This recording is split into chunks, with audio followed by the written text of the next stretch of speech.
1 decimal point. That was the difference between a billion-dollar empire and a prison sentence. Most people look at a waitress and see someone who just carries trays and wipes tables, but when Silas Sterling walked into the Obsidian Club that night, he didn't realize the woman pouring his vintage Pinot Noir wasn't just serving drinks. She was the only person in the room who understood that his company was bleeding to death. He thought she was invisible. He was wrong, and by the time the dessert course arrived, his life was over. The Obsidian Club didn't smell like food. It smelled of old money, mahogany polish, and the specific metallic scent of anxiety masked by expensive cologne. Located on the 55th floor of a nameless skyscraper in Midtown Manhattan, it was the kind of place where the menu had no prices and the members controlled the GDP of small nations. Maya Linley adjusted her bow tie in the reflection of a brass railing. It was tight, choking her slightly, a constant reminder of her station. At 29, Maya had learned the art of becoming furniture. To the men in this room, titans of industry, hedge fund managers, tech moguls, she wasn't a person. She was a delivery mechanism for scotch and ribeyes. Table 4 needs a refill on the sparkling Maya.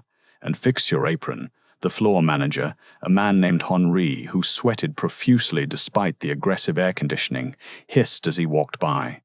"Yes, Henri," Maya said, her voice flat. She picked up the chilled bottle of Pellegrino and moved across the plush carpet. Her knees ached. It was a double shift, her third this week. The rent on her studio apartment in Queens was late again, and her student loans were a predatory beast that never slept. Table 4 was the prime real estate of the club. It was a corner booth with a panoramic view of the city lights, currently occupied by the man of the hour, Silas Sterling. Silas was the CEO of AuraStream, the energy tech unicorn that was slated to go public in 3 days. Every news channel from CNBC to Bloomberg was talking about him. He was handsome in a shark-like way, slicked back gray hair, teeth that were too white, and a suit that cost more than Maya's entire education. Sitting opposite him was his CFO, a nervous, balding man named Greg Prentice, and a silent, terrifying woman named Victoria Vane, the lead underwriter from the investment bank taking them public. Maya approached the table with the practiced grace of a dancer. She poured the water without making a sound, her eyes lowered. "The valuation is locked at $40 a share, Silas," Victoria Vane was saying, her voice like cracking ice. "That puts the IPO at a $3 billion opening. The street is hungry for this." Silas laughed, a booming sound that made Greg flinch. "Hungry? They're starving, Victoria. AuraStream isn't just a company, it's the future of renewable storage. We have the battery tech that Musk only dreams about. Maya topped off Silas's glass. He didn't look at her. He waved his hand dismissively near her arm as he spoke, treating her like a persistent fly. "But the audit committee," Greg started, his voice trembling. "The stress tests on the liquidity pool. If the SEC looks too closely at the Q3 projections versus the actual burn rate." "Greg," Silas's voice dropped an octave. It went from charming to lethal in a second. "Stop wetting the bed. The algorithms hold. The projected revenue from the Singapore contract is already booked. It's done." Maya froze for a microsecond. The bottle in her hand hovered. Booked, her mind, usually dormant during these shifts, suddenly snapped awake. You can't book projected revenue from a contract that hasn't been signed as current assets. That's a violation of the GAAP, generally accepted accounting principles, revenue recognition principle. It's accounting 101. She forced herself to pour the water. "Don't react," she told herself. "You're just a waitress. You don't know what GAAP is. You don't know what a liquidity burn rate is." But she did.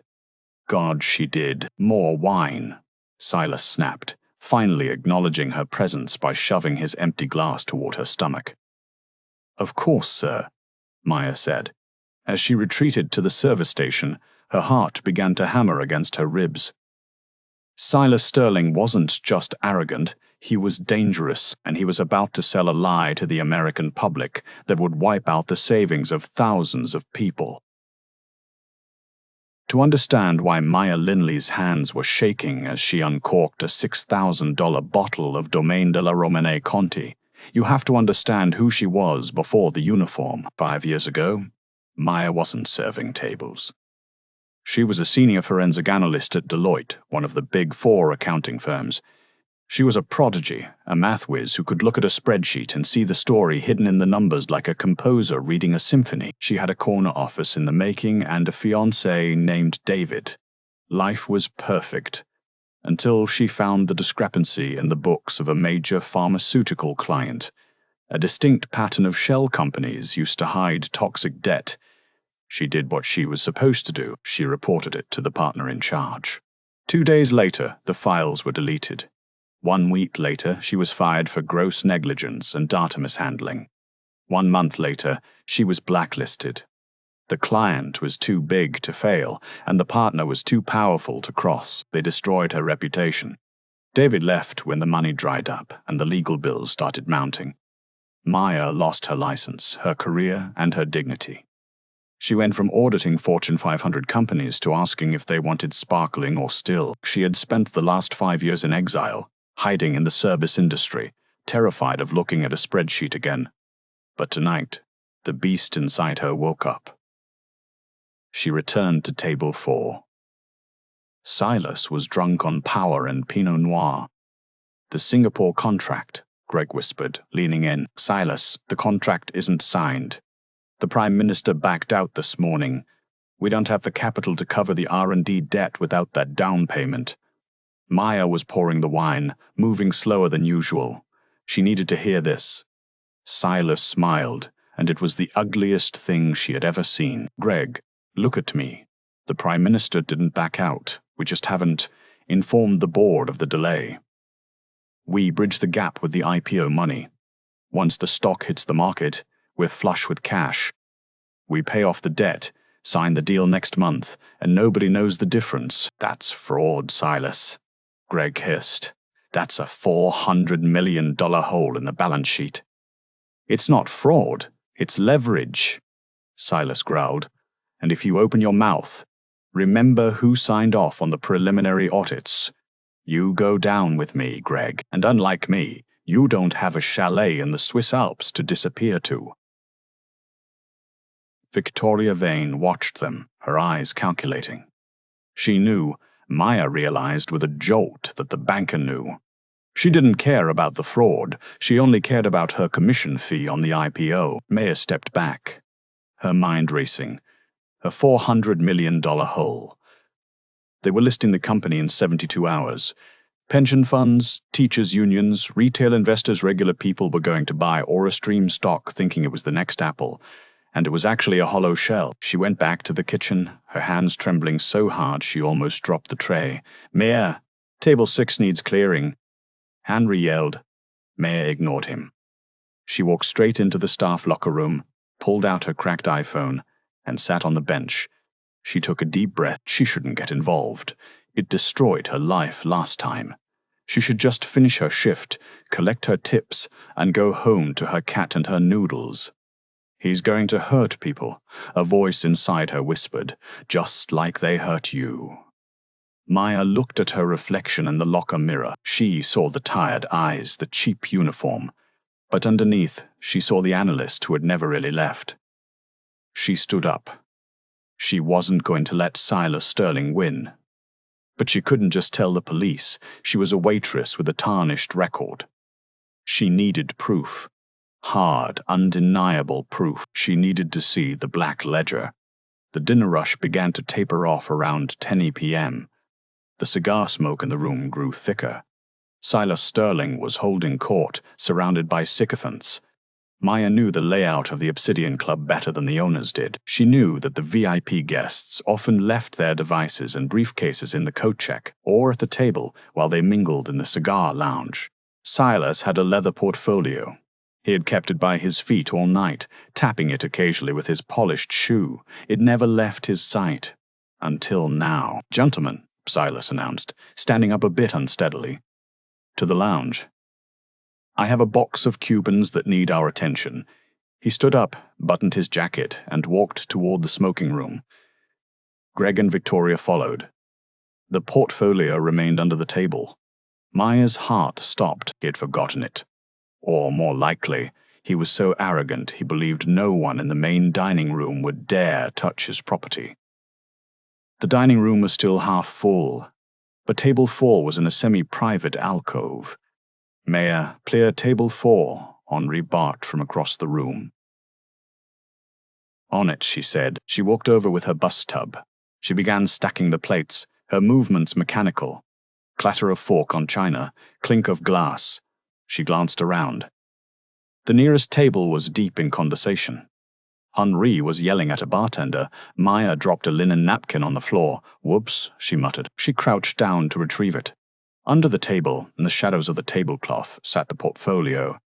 It was distressed Italian leather with a gold clasp. She didn't open it. There were cameras in the dining room. She knew where they were, small black domes in the corners. Instead, she did something incredibly risky. She scooped the portfolio up along with a napkin, sandwiching it between the dirty tablecloths she was clearing, and shoved the entire bundle into her bus tub. She piled dirty plates on top of it, hiding the leather beneath half-eaten steaks and mashed potatoes.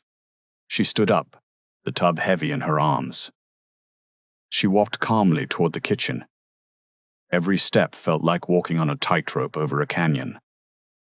If Henri saw the bag, if Silas came back, she pushed through the swinging kitchen doors. The noise of the kitchen hit her, dishwashers hissing, chefs shouting orders. "Behind!" she called out, moving toward the dish pit. She didn't stop at the dishwashing station. She kept walking, past the line cooks, toward the dry storage pantry in the back. "Hey, where are you going with that?" Maya froze. It was Carlos, the sous chef. She turned, forcing a tired smile. "Just grabbing more napkins, Carlos."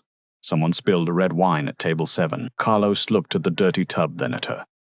He shrugged and turned back to his sauce. "Hurry up, we're slamming." Maya slipped into the dry storage room and locked the door behind her. The room smelled of flour and dried spices.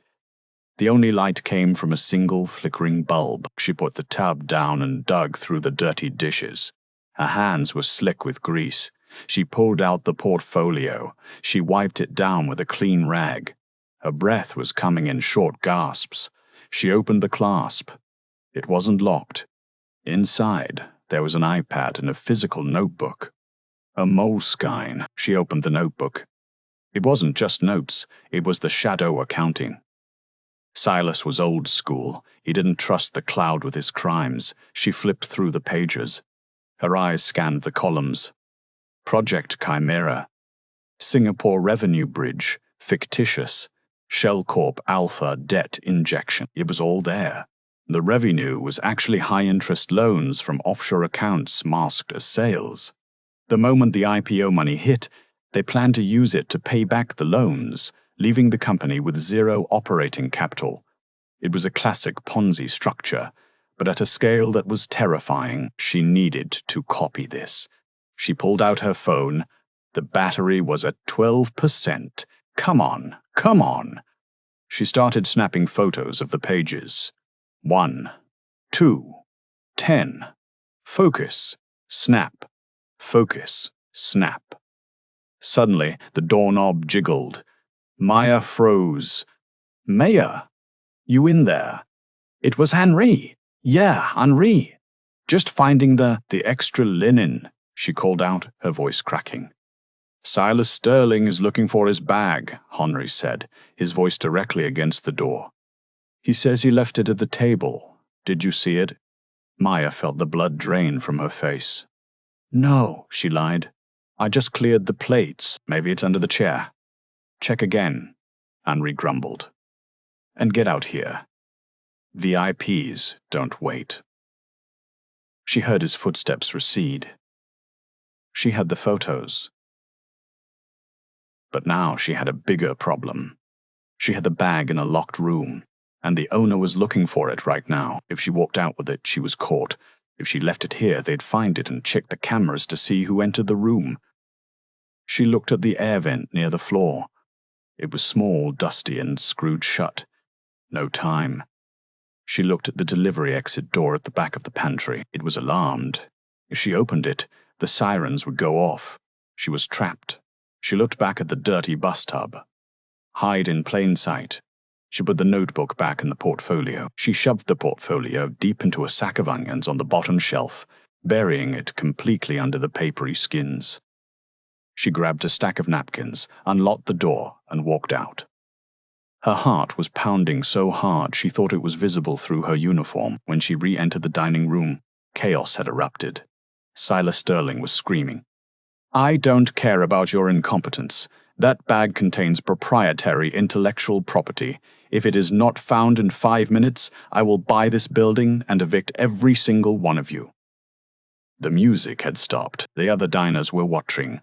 Henry was pale, shaking. "Mr. Sterling, please, we are looking." Silas turned, his eyes scanning the room like a predator. His gaze landed on Maya. "You."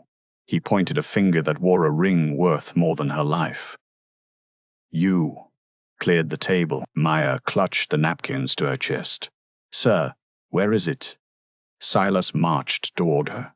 He was a large man looming over her. "You took the plates. Did you take the bag?" I didn't see a bag, sir," Maya said, channeling every ounce of innocence she could muster. There were just napkins and plates on the floor. Silas grabbed her arm. His grip was painful. "Don't lie to me, you little—" "Hey!" A voice cut through the tension. It was a young man from a nearby table. Not a billionaire, but someone Maya recognized. It was a tech journalist named Benji who often snuck into the club to get scoops. "Get your hands off her," Benji said, standing up. Silas sneered. "Sit down, kid. This is none of your business." "It is if you're assaulting staff," Benji said, holding up his phone. He was recording. Silas released Maya instantly, smoothing his suit. He knew better than to be caught on video assaulting a waitress days before an IPO. "Check the cameras," Silas spat at Henri. "Now." Maya's stomach dropped. The cameras. They would see her pick up the napkins. They would see the bulk of the bag and the tablecloth. She had maybe 3 minutes before security reviewed the footage. She looked at Benji, the journalist. He was her only play. But could she trust him? She caught his eye. He was looking at her with concern. She mouthed one word to him, hoping he could read lips. "Kitchen." She turned to Henri. "I'm going to check the trash compactor. Maybe it got thrown out by accident." "Go." Henri waved her off, terrified. "Find it." "Bo," Henri waved her off, terrified. "Find it." Maya ran to the kitchen. She didn't go to the trash. She went straight to the onion sack. She dug out the portfolio. She needed to get this to Benji, and she needed to get out of the building before the security team radioed Henri. She scribbled a note on a guest check pad. "Audit fraud. 400M hole. Meet me at the subway station on 51st. 10 mins." She slipped the note into the portfolio's outer pocket. She ran out the back service door, not the alarmed one, but the one leading to the loading dock where the smokers went. The dock was empty. She heard the service door open behind her. "Hey, you!" It was the security guard. "Stop!" The camera view was done. They knew. Maya didn't think. She threw the heavy leather portfolio over the high concrete wall that separated the loading dock from the alleyway where the valets parked cars. She prayed Benji was smart enough to follow her lead. Then she ran, not away from the guard, but back inside, into the maze of the kitchen. "Security to kitchen! Detain the waitress!" The radio crackled. Maya Linley, the former auditor, was gone. Maya the fugitive had just been born. The kitchen of the Obsidian Club was a labyrinth of stainless steel and steam, but now it was a cage. The radio chatter of the security team bounced off the tiled walls. "She's in the prep area. Seal the exits." Maya didn't look back. She knew the layout of high-end restaurants better than she knew the lines on her own palms. Every kitchen had a blind spot, a place where the cameras didn't reach because of stacked inventory or steam vents. Here, it was the walk-in freezer corridor. She ducked into the hallway, the cold air hitting her sweat-dampened skin like a slap. She ripped off her bow tie and apron, shoving them behind a stack of kegs. She was wearing a plain white button-down and black slacks underneath. Generic. invisible. She needed to exit, but the service doors were compromised. That left the front door. It was madness to go back into the dining room, but it was the only place they wouldn't expect her.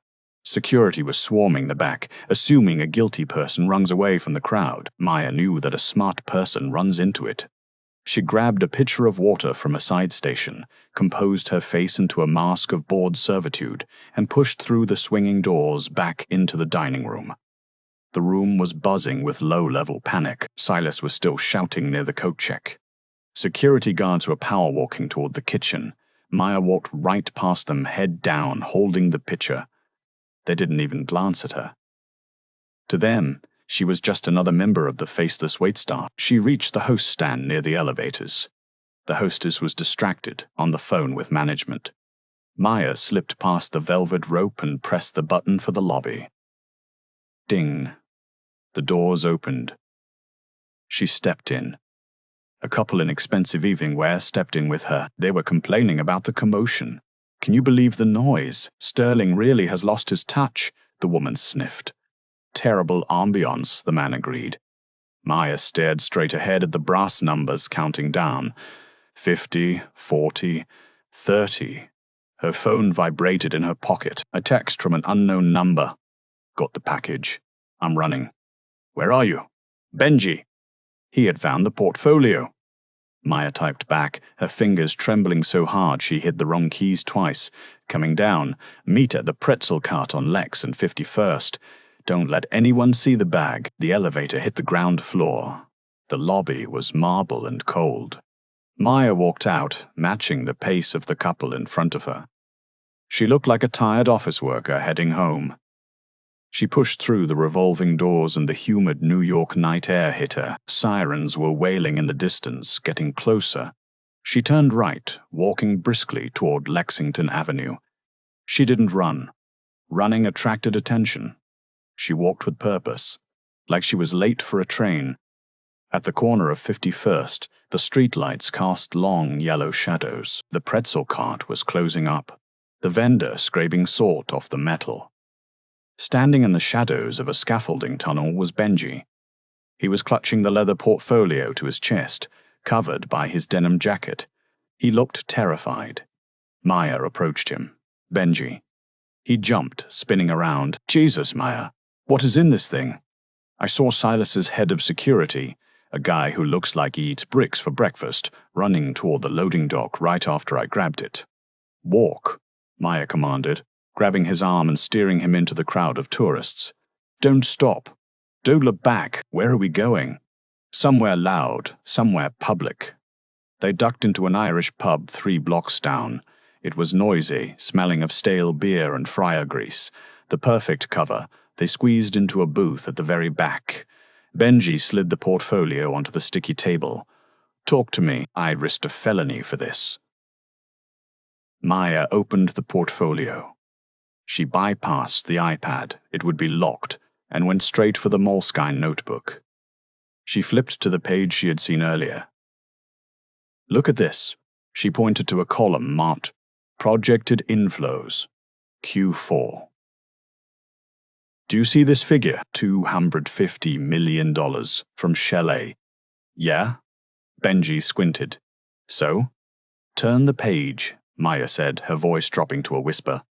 "Look at the expense reports for Shelley." Benji looked. It's just paying consulting fees back to AuraStream." "Exactly," Maya said, her eyes burning. "It's a round-trip transaction. AuraStream lends money to the shell company. The shell company pays it back as revenue for consulting services. They are creating profit out of thin air. It's the same scheme Enron used, but dumber.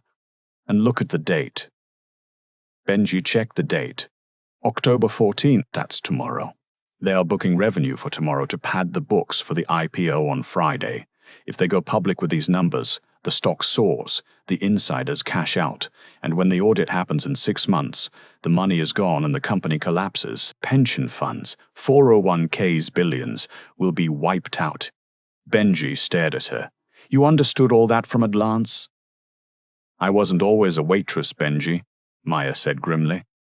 "I used to catch guys like Silas for a living until they broke me." Benji pulled out his phone.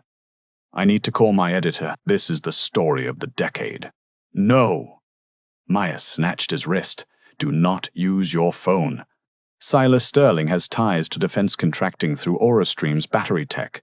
He has military-grade surveillance at his disposal. If you turn on that phone or if you mention names on a cellular line, they will triangulate us within minutes. Benji paled. So what do we do? Carrier pigeons? We need a landline, Maya said, and we need to get off the grid. Does this iPad have a signal? It's an LTE model, Benji said. Infiltrating. It's an LTE model, Benji said, but I turned it off immediately. Good, keep it off. Maya looked at the notebook again. There was something else. A note scribbled in the margin in red ink. If Prentice wavers, initiate Protocol 0. What is Protocol 0? Benji asked, reading over her shoulder. Maya felt a chill that had nothing to do with the air conditioning. Prentice is the CFO, the nervous guy. Protocol 0, in corporate cleanup terms, usually means a firing. But with Silas, it means a silence. Benji finished. Suddenly the pub's TV, mounted above the bar, switched to breaking news. Breaking news, tragedy in Midtown. Gregory Prentice, CFO of tech giant AuraStream, found dead in apparent suicide just minutes ago. Police report he jumped from the 55th floor of the Obsidian Club. The bar went quiet. Maya stared at the screen. The ticker tape ran red. He didn't jump, she whispered, tears pricking her eyes. He was terrified. He wanted to confess. That's why Silas went to the cigar lounge, to give the order. Benji looked at the notebook, then at Maya.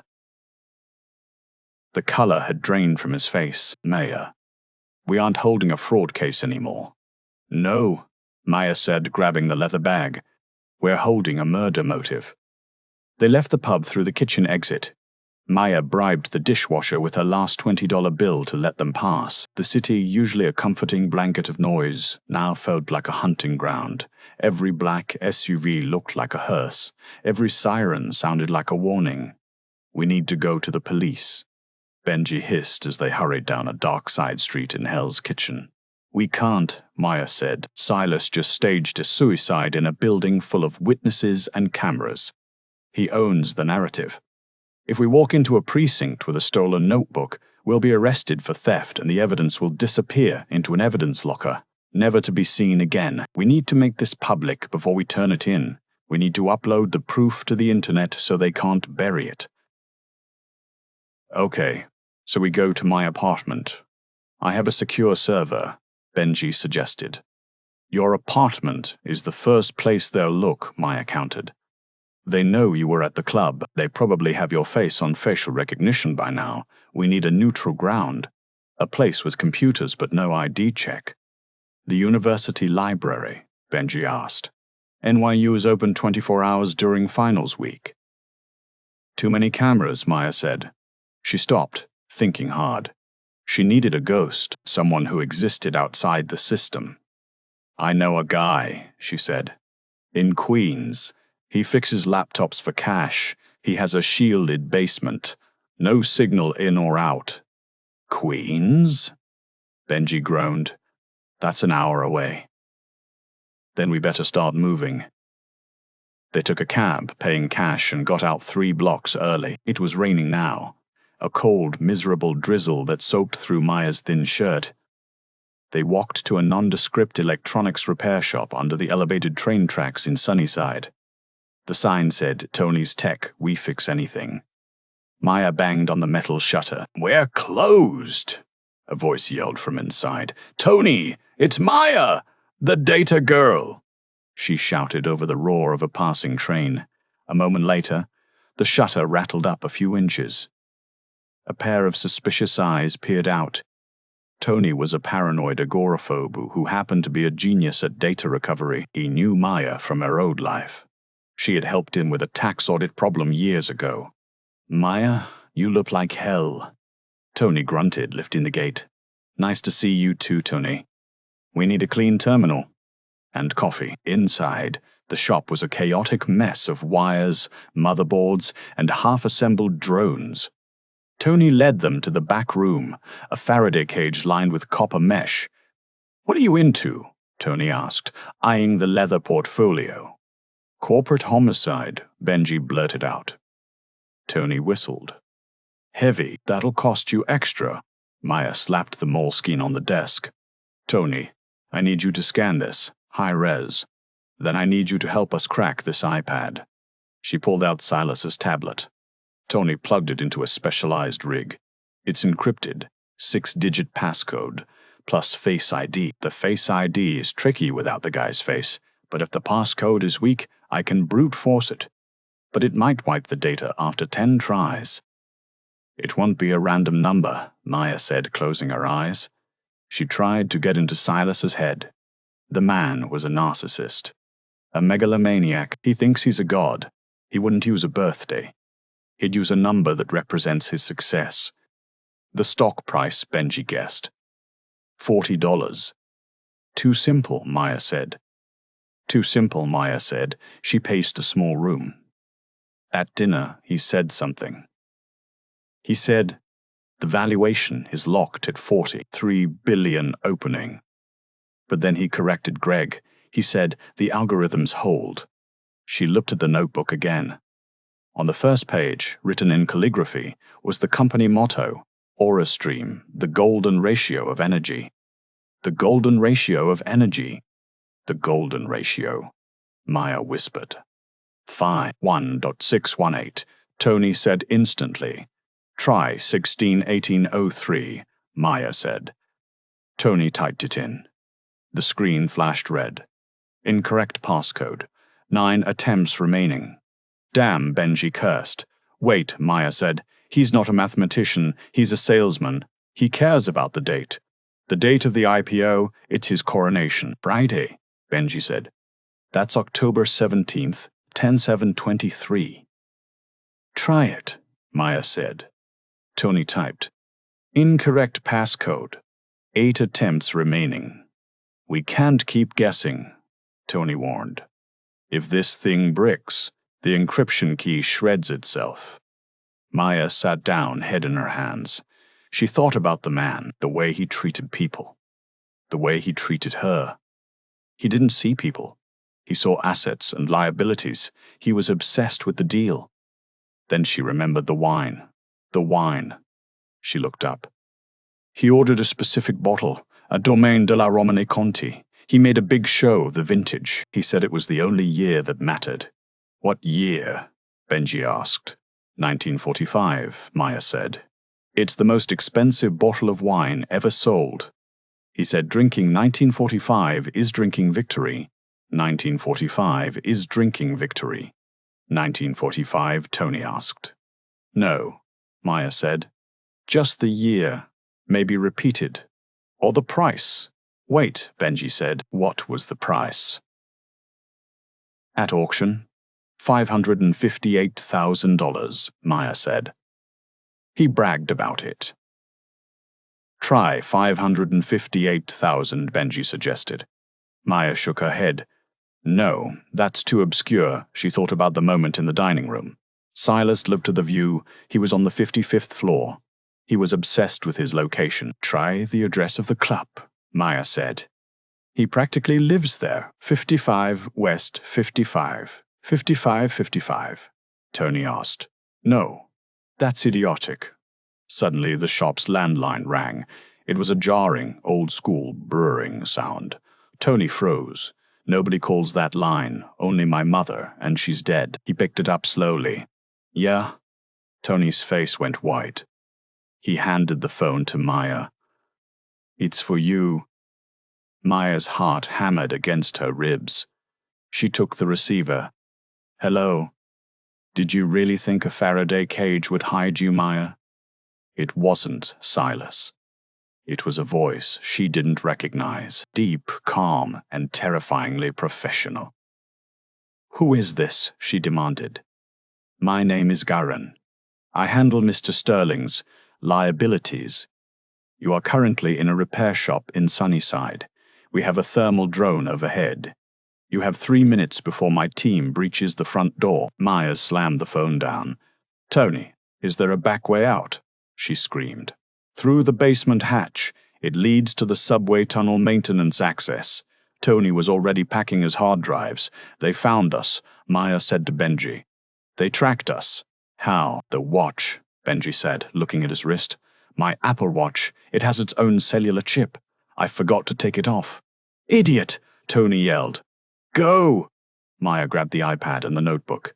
They scrambled down a rickety wooden ladder into the darkness of the basement. Tony shoved aside an old dryer, revealing a rusted metal hatch. He spun the wheel and shoved it open. The smell of ozone and rat droppings flooded in. Go down there, follow the tracks north. It leads to the R train line. Don't touch the third rail, Tony yelled. I'll hold them off here. Tony, come with us, Maya pleaded. I can't run.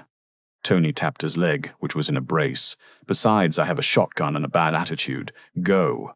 Maya and Benji dropped into the hole just as the front door of the shop upstairs exploded inward with a deafening crash. They were in the tunnels. The only light came from the distant red signal lamps. Run, Maya gasped. They sprinted along the catwalk, the gravel crunching under their feet. Behind them they heard shouting, and then the distinct pop, pop, pop of suppressed gunfire. Tony was gone. Maya choked back a sob, but kept moving. She couldn't let him die for nothing. We need to unlock this iPad, Benji panted, stumbling over a railroad tie. If we die down here, nobody knows the truth. We need a safe place to think, Maya yelled back. They saw a service alcove up ahead, a cutout in the tunnel wall for truck workers. They dove into it, huddled in the dark. Think, Maya, she whispered to herself. Silas Sterling. What is the one thing he loves more than money? She looked at the iPad screen in the dim light. 4 attempts remaining. She thought about the conversation again, the black ledger, the golden ratio, the error, she whispered, the title of the story. What? Benji asked, confused. The fatal error, Maya said, her eyes widening in the dark. Silas isn't just a fraud. He's a perfectionist. He corrected Greg on the math. He hates mistakes. She remembered something from the news years ago. Silas Sterling's first company failed because of a coding error on line 404. It became a meme in the tech world. He hated it. He's obsessed with correcting his past, Maya said. He's obsessed with correcting his past, Maya said. His passcode isn't a victory. It's his scar, the thing that drives him. What are you talking about? 404, Maya said. Error 404, but 6 digits. 44.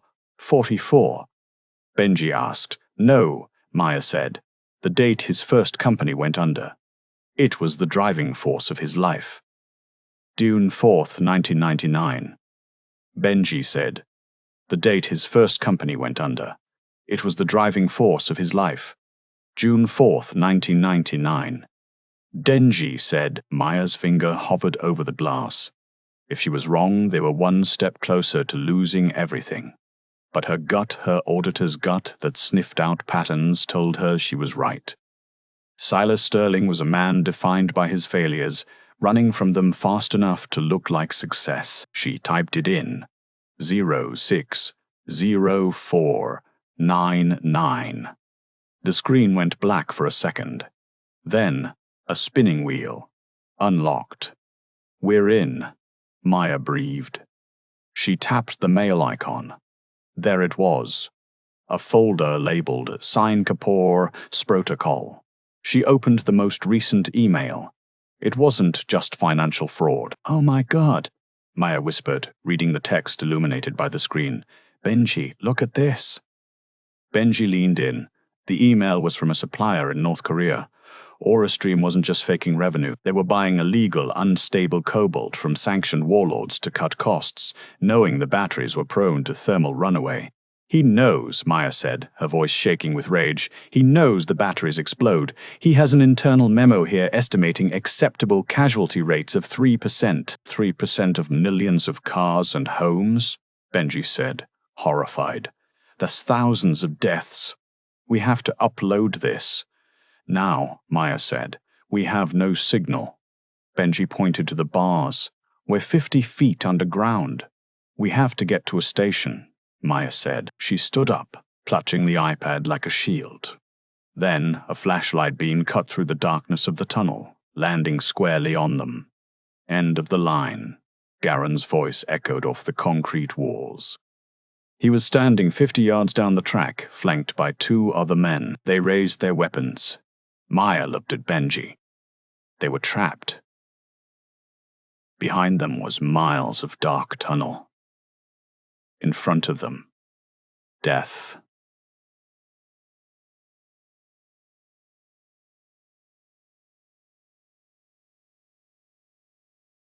The ground began to vibrate. A low rumble grew into a roar. The train, Maya yelled. The headlight of an oncoming R train swept around the curve behind Garan, blinding him for a second. Jump! Maya screamed. What? Jump across the tracks, to the express line. It was suicide. The third rail was live. The express train might be coming too, but standing there was certain death as the train bore down on Garen and his men, forcing them to flatten themselves against the wall. Maya and Benji leaped across the electrified rails, rolling into the darkness of the parallel tunnel just as the steel beast roared past, separating them from the killers with a wall of screeching metal. They were alive. But they were still underground, still hunted, and now they were running out of time.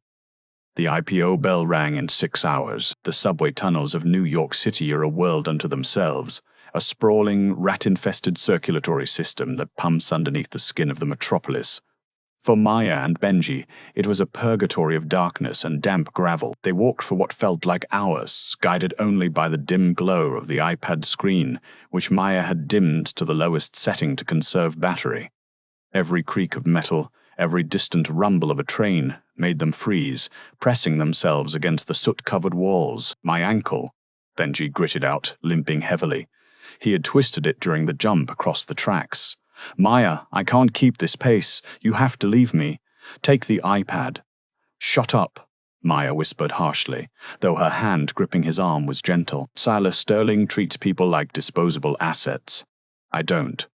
We walk out of here together, or we don't walk out. They finally found a maintenance ladder leading up to a grate. Maya pushed it open, straining against the heavy iron. Fresh, cold air rushed in. Rain. They climbed out into an alleyway in the financial district. The sky was turning a bruised purple, the false dawn of New York. It was 4:30 a.m. They collapsed behind a dumpster, breathing in the smell of wet asphalt and garbage. We have the evidence, Benji panted, wiping grease from his forehead. We just need to email it. Send it to the Times, the Journal, the FBI. Maya shook her head, her eyes scanning the empty street. Think, Benji. Who sits on the board of the major media conglomerates? Friends of Silas. Who funds the re-election campaigns of the district attorneys? Silas. If we email this, it gets flagged by a keyword filter and deleted before a human ever sees it. Or worse, the editor calls Silas for a comment, and Garen shows up at our door. So what do we do? Benji asked, despair creeping into his voice. We have a nuclear bomb and no way to detonate it. Maya looked up at the towering buildings around them. They were in the shadow of the New York Stock Exchange. The heavy Greek revival columns of the NYSE looked like a fortress. We don't send it, Maya said, a dangerous glint entering her eyes. We broadcast it, live where they can't cut the feed. The IPO, Benji realized. The opening bell ceremony. CNBC, Bloomberg, Fox Business, they all carry the opening bell live, Maya said. Silas is ringing it at 9:30 a.m. Behind him there's a massive digital display, the big board. It usually shows the company logo. You want to hack the New York Stock Exchange? Benji stared at her like she was insane. Maya, that system is air-gapped. You can't hack it remotely. You have to be inside, plugged into the control room. I know, Maya said. She looked down at her dirty, torn waitressing uniform. And I know exactly how to get in. How? Security will be tighter than the Pentagon. Maya pointed to a white van idling down the block. It had a logo on the side, Epicurean Events. Silas Sterling is a snob, Maya said. He demands the best. Epicurean caters all the high-profile IPO breakfasts on the exchange floor. I worked a few shifts for them last Christmas.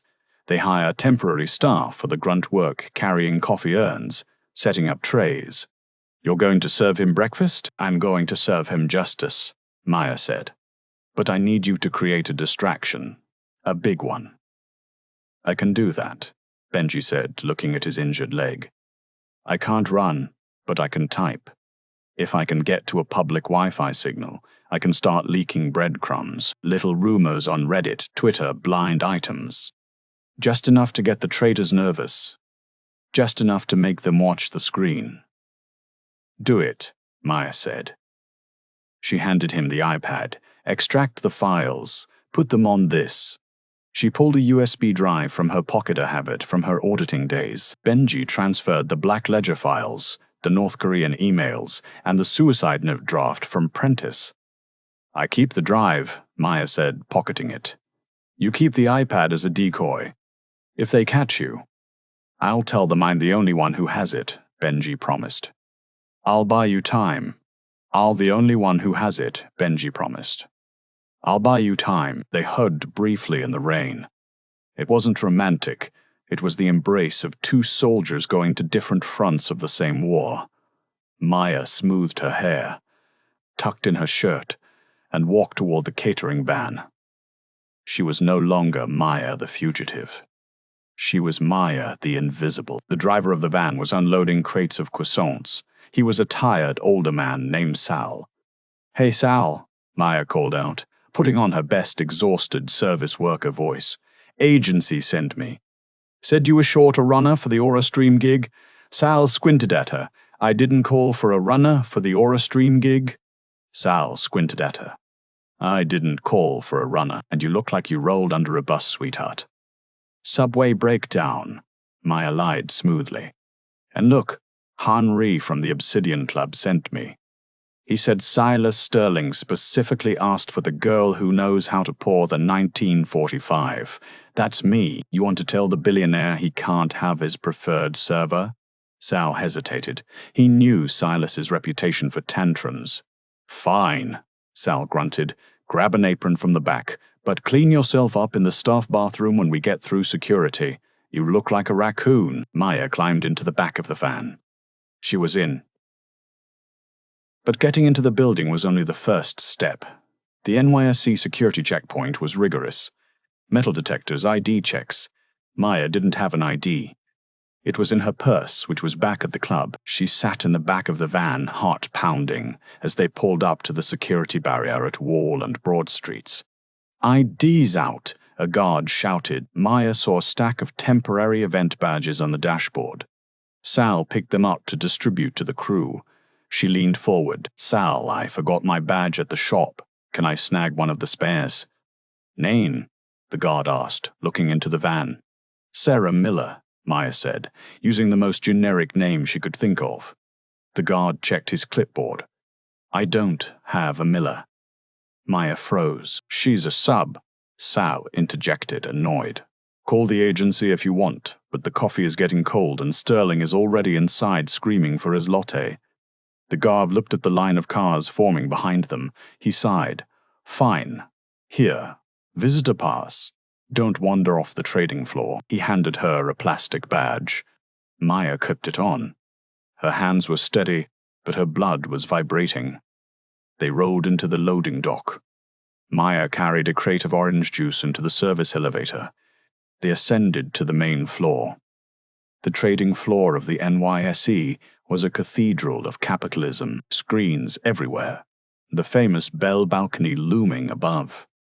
It was currently 6 a.m., quiet, but filling up with technicians and VIPs.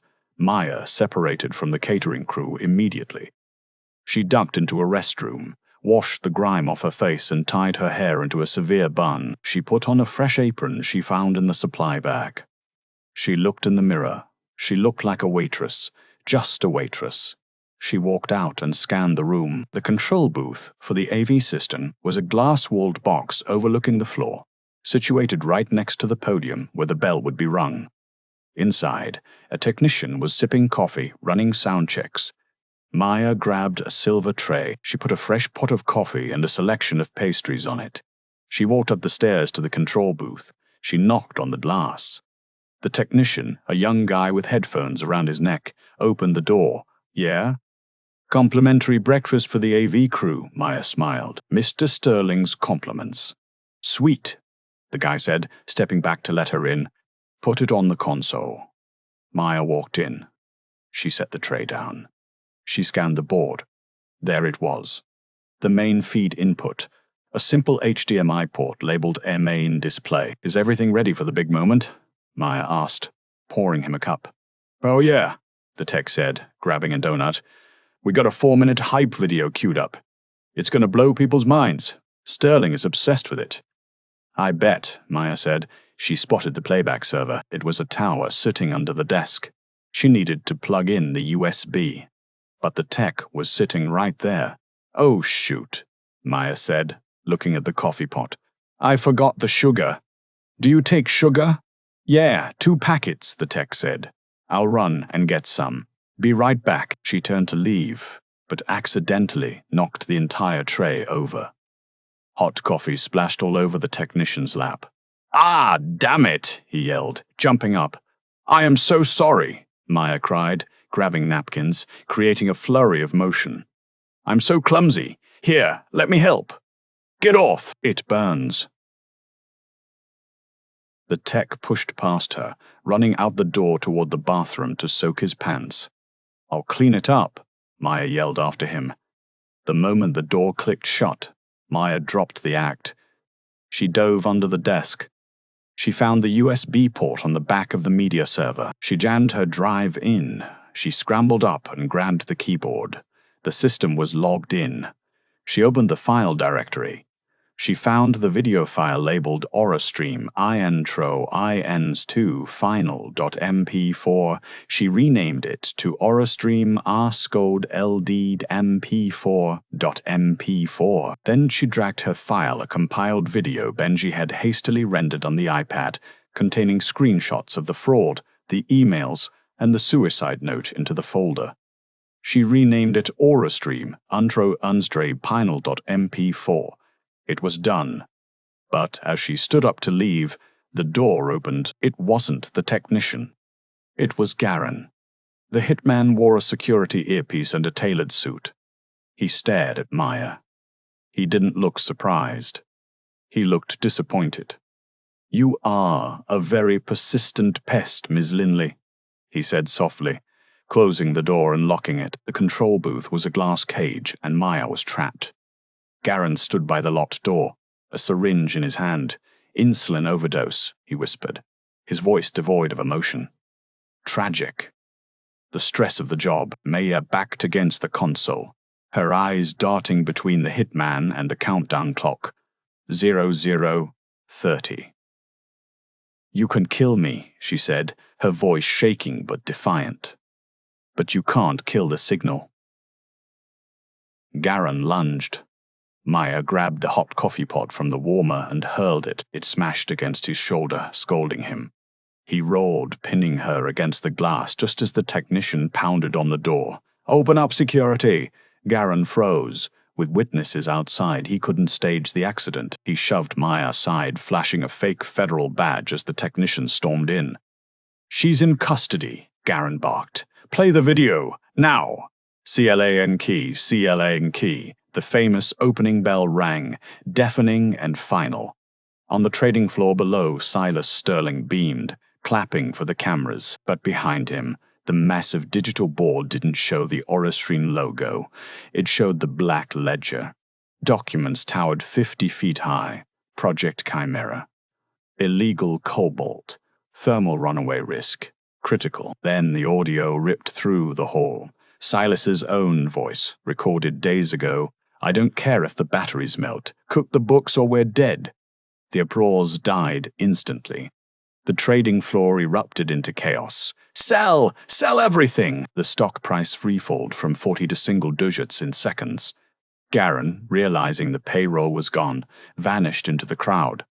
Maya stepped out onto the balcony, looking down. Silas, now handcuffed by federal agents, looked up in horror. He locked eyes with the waitress he had ignored. Maya didn't smile.